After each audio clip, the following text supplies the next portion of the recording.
15 मार्च 2025 को इटली के दो साइंटिस्ट एक कॉन्फ्रेंस में गीजा पिरामिड्स के कुछ ऐसे सीक्रेट्स का पर्दाफाश करते हैं जो हजारों सालों से पिरामिड्स के नीचे दफन थे। उन्होंने पिरामिड्स के नीचे ट्यूब जैसी शाफ्ट्स का एक बहुत बड़ा नेटवर्क डिटेक्ट किया है जो ज़ेरे ज़मीन 2 फुटबॉल फील्ड्स जितने बड़े चेंबर से जाकर मिलते हैं। इस हैरत अंगेज दावे ने इंटरनेट की दुनिया पर धूम मचा दी। लोग जो अभी तक पिरामिड्स को फेरोज के मकबरे समझ रहे थे, इसके 2 किलोमीटर नीचे तक शाफ्ट्स के कॉम्प्लेक्स नेटवर्क ने पिरामिड्स का एक नया ही मकसद बयान किया है। पर इन दावों में आखिर सच्चाई कितनी है? पिरामिड्स क्या वाकई सिर्फ एंशिएंट इजिप्शियन फेरोज के टूम्स थे या इनका कोई ऐसा मकसद था जहां हमारी सोच भी नहीं जा रही? नाजरीन, सहारा डेजर्ट के खामोशी भरे रेगिस्तान में एक ऐसी जगह है जहां वक्त रुका हुआ है। 3 देव कामत पत्थर के पहाड़ हजारों सालों से चुपचाप खड़े हैं। ना तो इन पर तूफान का असर होता है, ना वक्त की तेज रफ्तार इनका कुछ बिगाड़ सकती है। गीजा के मशहूर जमाना पिरामिड्स खूफू, काफरे और मेनकोरे इंसानी तारीख के सबसे बड़े राज बनकर आज भी खामोश खड़े हैं। सोचिए, जिन पत्थरों से इन्हें बनाया गया, एक एक पत्थर का वजन बुलडोजर जितना या फिर fully loaded 20 feet cargo container जितना वजनी। और ऐसे 23 लाख पत्थरों से मिलाकर बना है सिर्फ एक पिरामिड, वो भी बिना किसी क्रेन की मदद के। गीजा पिरामिड्स ना सिर्फ इजिप्ट की शान है, बल्कि 4500 साल पुरानी एक ऐसी पहेली भी है जिन्हें साइंटिस्ट्स, आर्कियोलॉजिस्ट और हिस्टोरियंस आज तक सुलझाने की कोशिश कर रहे हैं। अभी तक पिरामिड्स के अंदर जितनी भी डिस्कवरीज हो चुकी हैं, उनसे जाहिर होता है कि ये एंशिएंट इजिप्शियन फेरोज के मकबरे तो थे, पर क्या ये सिर्फ मकबरे ही थे? इसका जवाब आज तक नहीं मिल पाया। गीजा प्लेटो में टोटल 3 बड़े पिरामिड्स हैं। सबसे बड़ा खुफू या फिर ग्रेट पिरामिड ऑफ गीजा भी कहलाता है। दूसरे नंबर पे काफरे आता है और तीसरा है पिरामिड ऑफ मेंकोरे। पर वो क्या वजह है जिसकी वजह से हम इन्हें एंशिएंट इजिप्शियन किंग्स के टूम्स कहते हैं? असल में इन तीनों पिरामिड्स में से बरियल चैम्बर्स मिल चुके हैं, एक ऐसा कमरा जहाँ किसी को दफनाया जाता है।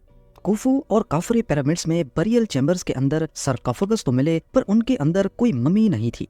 तो फिर ये क्यों समझा गया कि यहाँ कभी मम्मी हुआ करती थी? हमें इसका इशारा मिला सबसे छोटे मेंकोरे पिरामिड से। 1837 में एक एक्सपीडिशन के दौरान यहाँ से एक मम्मी मिली, पर एक ट्विस्ट के साथ। यहाँ बरियल चैम्बर के अंदर मिलने वाले सरकोफेगस में वाकई एक मम्मी मौजूद थी। पर वो सरकोफेगस जब मजीद रिसर्च के लिए शिप के जरिए ब्रिटेन भेजा गया तो रास्ते में शिप ही डूब गई और मेंकोरे का सरकोफेगस आज भी समंदर की गुमनाम दुनिया में कहीं खोया हुआ है। यही वजह है कि आर्कियोलॉजिस्ट्स ये समझने पर मजबूर हो गए कि पहले 2 पिरामिड्स में मौजूद सरकोफेगस में भी कभी मम्मी हुआ करती थी, जिनको शायद लुटेरे खजाने की लालच में ले गए। लेकिन अगर ये तीनों पिरामिड्स सिर्फ टूम्स ही थे तो इनके अंदर इतने ज्यादा सीक्रेट्स क्यों छुपे हैं? इतनी ज्यादा मिस्ट्रीज छोड़ने की जरूरत ही क्या थी? कुछ लोग कहते हैं कि ये काम स्पेस से आई किसी मखलूक का कारनामा है, तो दूसरे मानते हैं कि ये दुनिया में बिखरी हुई एंशिएंट एनर्जी ग्रिड का हिस्सा थे। इन तीनों पिरामिड्स का सिर्फ साइज ही नहीं बल्कि उनकी अलाइनमेंट भी एक ना समझ आने वाली पहेली है। गीजा के पिरामिड्स जो हजारों सालों पुराने हैं, वो बिल्कुल एग्जैक्ट कार्डिनियल डायरेक्शन के मुताबिक अलाइंड है, यानी नॉर्थ, साउथ, ईस्ट और वेस्ट। और ये अलाइनमेंट इतनी परफेक्ट है कि आज के जीपीएस सिस्टम्स भी शर्मा जाएं। क्या ये बस सिर्फ एक कोइंसिडेंस था या फिर किसी सीक्रेट नॉलेज या किसी एडवांस्ड सिविलाइजेशन का हुनर? पिछले 150 सालों से मॉडर्न साइंस सिर्फ पिरामिड्स के उभरे हुए स्ट्रक्चर के सीक्रेट्स पर हैरान थी, पर असल राज तो शायद इसके नीचे छुपा है। 15 मार्च 2025 को फ्रांस और इटली के 2 साइंटिस्ट ने यह दावा किया है कि रडार की मदद से उन्होंने पिरामिड्स के नीचे एक बहुत बड़ा कॉम्प्लेक्स स्ट्रक्चर ढूंढ निकाला है। सिंथेटिक अपर्चर रडार, जिसे शॉर्ट में सार भी कहा जाता है, इस टेक्नोलॉजी को इस्तेमाल करते हुए इन लोगों ने काफरे पिरामिड के नीचे एक 2 किलोमीटर लंबा अंडरग्राउंड स्ट्रक्चर डिटेक्ट किया है जो तीनों पिरामिड्स के नीचे फैला हो सकता है। उनका कहना है कि काफरे पिरामिड के नीचे 8 शाफ्ट्स डिटेक्ट हुई हैं जो 650 मीटर अंदर तक जाती हैं, और हर वर्टिकल शाफ्ट के इर्द गिर्द एक स्पाइरल स्टेयरकेस भी बना हुआ है। और सबसे हैरत अंगेज बात कि इन शाफ्ट्स के नीचे 2 बहुत बड़े चेम्बर्स बने हुए हैं जिनकी साइज 2 फुटबॉल फील्ड जितनी बड़ी है। जहां पहले सिर्फ ये समझा जा रहा था कि पिरामिड्स फेरोज के मकबरे हैं, वहीं इन साइंटिस्ट के दावों ने हिस्ट्री की दुनिया में एक नई बहस छेड़ दी है कि क्या वाकई पिरामिड्स का असल मकसद कुछ और ही तो नहीं था। ईयर 1905 में इतिहास के मशहूर इन्वेंटर निकोला टेस्ला का कहना था कि पिरामिड्स अर्थ की इंटरनल एनर्जी को हार्नेस करने के लिए बनाए गए थे। और इसी को फोकस करते हुए वो वायरलेस एनर्जी ट्रांसमिशन के प्रोजेक्ट पर भी काम कर रहे थे। लेकिन वो प्रोजेक्ट कंप्लीट होने से पहले ही मिस्टीरियसली उनकी मौत हो गई। और अब इस नई सो कॉल्ड डिस्कवरी ने निकोला टेस्ला की थ्योरी को दोबारा से जिंदा करने का एक और मौका दिया है। पर यहाँ सवाल पैदा होता है कि अगर ऐसी कोई डिस्कवरी की गई है तो उसका सबूत क्या है। सिर्फ एक रडार की मदद से उन्होंने अंडरग्राउंड स्ट्रक्चर्स का पता कैसे लगाया, और खास तौर पर वो रडार जो जमीन से 400 किलोमीटर ऊपर स्पेस में मौजूद सैटेलाइट में डिप्लॉय किया गया था। आसान लफ्जों में समझने के लिए हम एक नॉर्मल रडार की एग्जांपल लेते हैं। नॉर्मल रडार जमीन की तरफ सिग्नल्स ट्रांसमिट करता है जो मुख्तलिफ चीजों से टकराकर वापस रडार में जाते हैं। रिसीव होने वाले सिग्नल्स जल्दी वापस आते हैं, जिसका मतलब है कि वो किसी ऊंची जगह से टकराए थे, और जहां जमीन गहरी होती है मतलब वहां से सिग्नल को रिफ्लेक्ट होकर वापस आने में ज्यादा टाइम लगेगा। इसी तरीके से मुख्तलिफ चीजों की शेप्स और उनके डिस्टेंस का अंदाजा लगाया जाता है।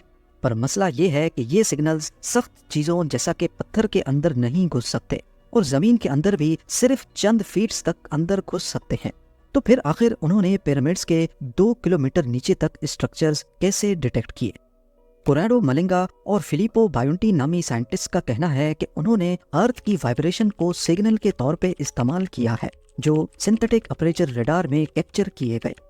हमारा अर्थ हर वक्त बहुत बारीक वाइब्रेशंस पैदा करता है जो तेज हवा की वजह से भी हो सकती हैं, शहर में मौजूद ट्रैफिक की वजह से भी, और कायरो के केस में नाइल रिवर के पानी के फ्लो की वजह से भी। ये बारीक वाइब्रेशंस माइक्रो मूवमेंट्स कहलाती है जो जमीन के मुख्तलिफ हिस्सों से गुजरकर एक यूनिक सिग्नल पैदा करती हैं। जैसे किसी खाली डब्बे को बजाने से अलग आवाज आती है और भरे हुए डब्बे में से अलग।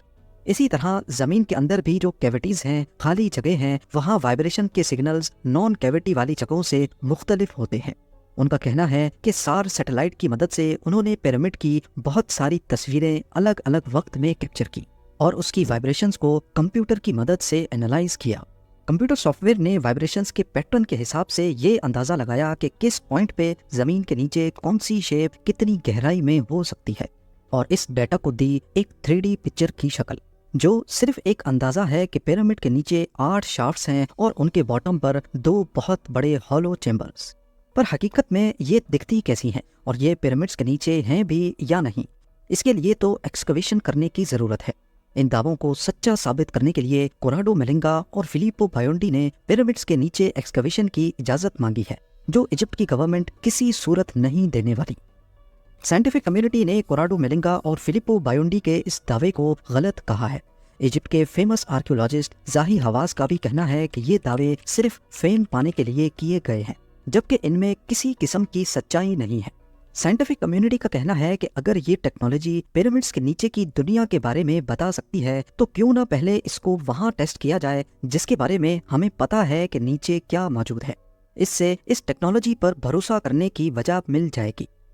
इस बात में तो कोई शक नहीं कि गीजा पिरामिड्स ने हजारों सालों से इंसानियत को हैरत में डाला हुआ है। जब यहाँ किसी एक चीज को सुलझाने की कोशिश की जाती है तो वहीं एक नया चैलेंज खड़ा हो जाता है। इनकी जियोमेट्रिक शेप से लेकर इनकी perfect north direction, Giza pyramids बेशुमार मिस्ट्रीज से भरे हुए हैं। मिसाल के तौर पर the great pyramid of Giza का जियोग्राफिक कोऑर्डिनेट है 29.9792458 डिग्रीज नॉर्थ, और हैरत अंगेज तौर पे मीटर्स पर सेकंड में स्पीड ऑफ लाइट है 299,792,458 मीटर्स पर सेकंड। ये दोनों नंबर्स एग्जैक्टली एक जैसे कैसे हैं? इतना बड़ा कोइंसिडेंस कैसे हो सकता है? सिर्फ स्पीड ऑफ लाइट ही नहीं बल्कि पिरामिड के शेप में पाए और गोल्डन रेशियो के एग्जैक्ट मैथमेटिकल रेफरेंस भी मिल चुके हैं। वो ऐसे कि पिरामिड की बेस का एक साइड 230.4 मीटर्स लंबा है। अगर इसका आधा करें तो 115.2 मीटर्स बनता है, और किसी भी एक साइड की स्लोप 186.4 मीटर्स ऊंची है। अगर इन दोनों का रेशियो निकाला जाए 186.4 डिवाइडेड बाय 115.2 तो जवाब आता है 1.618। हैरत अंगेज तौर पे अगर आप इस नंबर को गूगल पे चेक करेंगे तो इसकी वैल्यू 5 के बराबर है, जिसे गोल्डन रेशियो भी कहते हैं। ये गोल्डन रेशियो एक ऐसा नंबर है जो कुदरत में बार बार नजर आता है। फूलों की पत्तियां, सी शेल्स और इंसानी चेहरे, इन सब में भी गोल्डन रेशियो है। गोल्डन रेशियो का कॉन्सेप्ट सबसे पहले ग्रीक मैथमेटिशियन यूक्लिड ने 2300 साल पहले डिफाइन किया था, लेकिन उस वक्त इसे डिवाइन प्रोपोर्शन कहते थे।